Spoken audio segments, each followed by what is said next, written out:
Hindi stories. धोबी का कुत्ता न घर का न घाट का। एक बार कक्षा 10 की हिंदी शिक्षिका अपने छात्र को मुहावरे सिखा रही थी। तभी कक्षा एक मुहावरे पर आ पहुंची। धोबी का कुत्ता न घर का न घाट का। इसका अर्थ किसी भी छात्र को समझ नहीं आ रहा था। इसीलिए अपने छात्र को और अच्छी तरह से समझाने के लिए शिक्षिका ने अपने छात्र को एक कहानी के रूप में उदाहरण देना उचित समझा। उन्होंने अपने छात्र को कहानी कहना शुरू किया। कई साल पहले सज्जनपुर नामक नगर में राजू नाम का लड़का रहता था। वह एक बहुत ही अच्छा क्रिकेटर था।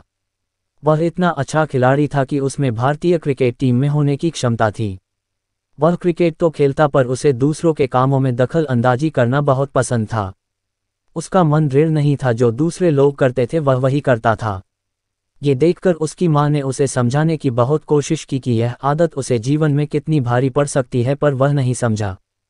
समय बीतता गया और उसका अपने काम के बजाय दूसरों के काम में दखल अंदाजी करने की आदत ज्यादा हो गई।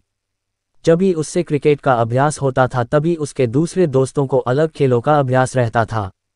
उसका मन चंचल होने के कारण वह क्रिकेट के अभ्यास के लिए नहीं जाता था, बल्कि दूसरे दोस्तों के साथ अन्य अलग अलग खेल खेलने जाता था। उसकी यह आदत उसका आगे बहुत ही भारी पड़ी। कुछ ही दिनों के बाद नगर में ऐलान किया गया, नगर में सभी खेलों के लिए एक चयन होगा, जिसमें जो भी चुना जाएगा उसे भारत के राष्ट्रीय दल में खेलने को मिल सकता है। सभी यह सुनकर बहुत ही खुश हुए और वही दिन से सभी अपने खेल में चुनने के लिए जी जान से मेहनत करने लगे। सभी के पास सिर्फ 2 दिन थे। राजू ने भी अपना अभ्यास शुरू किया, पर पिछले कुछ दिनों से अपने खेल के अभ्यास में जाने की बजाय दूसरों के खेल के अभ्यास में जाने के कारण उसने अपने शानदार फॉर्म खो दिया था। 2 दिन के बाद चयन का समय आया। राजू ने खूब कोशिश की, पर अभ्यास की कमी के कारण वह अपना शानदार प्रदर्शन नहीं दिखा पाया और उसका चयन नहीं हुआ। वह दूसरे खेलों में भी चयन न हुआ, क्योंकि वे सब खेल उसे सिर्फ थोड़ा आते थे और किसी भी खेल में वह माहिर नहीं था, जिसके कारण वह कोई भी खेल में चयन नहीं हुआ। और उसके जो सभी दूसरे दोस्त थे उनका कोई न कोई खेल में चयन हो गया, क्योंकि वे दिन रात मेहनत करते थे।